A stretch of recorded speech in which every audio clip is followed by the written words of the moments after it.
ઉનાળાની શરૂઆત સાથે સાવધાન ધાંગધ્રામાં શેરી વિસ્તારમાં સાપોની ચહલપહલ, દુર્લભ બિનઝેરી સાપનું સુરક્ષિત રેસ્ક્યુ। ઉનાળાની શરૂઆત થતા ધાંગધ્રા તેમજ તેની આસપાસના જંગલ અને બગડા વિસ્તારમાંથી સાપ જેવા જીવો શહેરી વિસ્તારમાં પ્રવેશ કરતા હોવાના બનાવો ફરી એકવાર સામે આવી રહ્યા છે। દર વર્ષની જેમ આ વર્ષે પણ શહેરના રહેણાંક વિસ્તારોમાં સાપ જોવા મળવાની ઘટનાઓ નોંધાઈ રહી છે। તાજેતરમાં ધાંગધ્રાને ઘરમાં દુર્લભ અને બિનઝેરી સાપ જોવા મળતા પરિવારજનોમાં ભયનો માહોલ સર્જાયો છે। જો કે સમય સૂચકતા દાખવી વન્યજીવ રેસ્ક્યુઅર જયેશભાઈ ઝાલાને જાણ કરવામાં આવી હતી। જયેશભાઈ ઝાલાએ સ્થળ પર પહોંચીને કોઈ નુકસાન કર્યા વગર આ દુર્લભ બિનઝેરી સાપને સલામત રીતે પકડી લીધો હતો। બાદમાં તેને સુરક્ષિત જંગલ વિસ્તારમાં મુક્ત કર્યો હતો।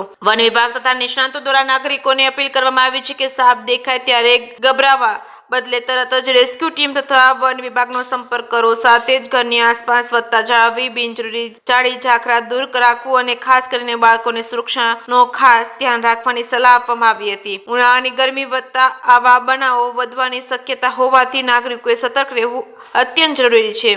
જે કે સિંગુ સાથે મહેશ ઉતરિયા, સુરેન્દ્રનગર। નમસ્તે। ઘુડખર અભયારણ્ય વન્યજીવ ધાંગધ્રાથી જાહેર જનતાને અપીલ કરવામાં આવે છે કે હવે ઉનાળાની સિઝન થોડી ઘણી ચાલુ થઈ હોય તો સાપો આજુબાજુમાં નીકળવાના પ્રશ્નો રહેશે, તો આ માટે ખૂબ જ સાવચેતી જરૂર। આજની જ કિસ્સાની વાત કરીએ તો ધાંગધ્રાના શહેરી વિસ્તારમાં એક બાળકના શૂઝમાં એક સાપ હતો। આ તો બાળક અનાયાસે એમનું ધ્યાન પડી ગયું અને સર્પને અને બાળકને કોઈ જાનહાનિ નથી થઈ। તો ખાસ કરીને જાહેર જનતાને અપીલ છે કે ઘરની આસપાસ જે કચરો હોય, લાકડા હોય, નળિયા જૂના હોય, એવો બધો કચરો ન રાખે કે જેથી સાપને જે સંતાવવાના રહેઠાણો છે એ ન રહે અને સાપ અને જે મનુષ્ય વચ્ચેનું જે જાનહાનિ છે એ ટાળી શકાય। આ સિવાય ધાંગધ્રા રેન્જ દ્વારા આ વર્ષે વરસાદની સિઝન પછીથી લઈને હાલમાં 350 કરતાં વધુ ઝેરી સર્પોનું રેસ્ક્યુ વન વિભાગ અને NGOના સહયોગથી બહુ સારી રીતે કરવામાં આવેલું છે।